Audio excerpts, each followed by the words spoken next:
மாளிகையில் தாய்மடியில் கன்றினை போல் மாய கண்ணன் தூங்குகின்றான் தாலேலோ.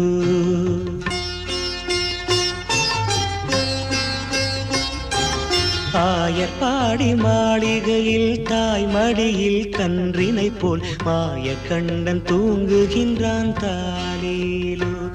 அவன் வாய் நிறைய மண்ணை உண்டு மண்டலத்தை காட்டிய பின் ஓய்வெடுத்து தூங்குகின்றான் ஆராரோ.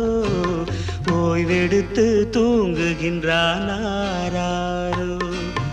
ஆயர்பாடி மாளிகையில் தாய்மடியில் கன்றினை போல் மாய கண்ணன் தூங்குகின்றான் தாலேலோ.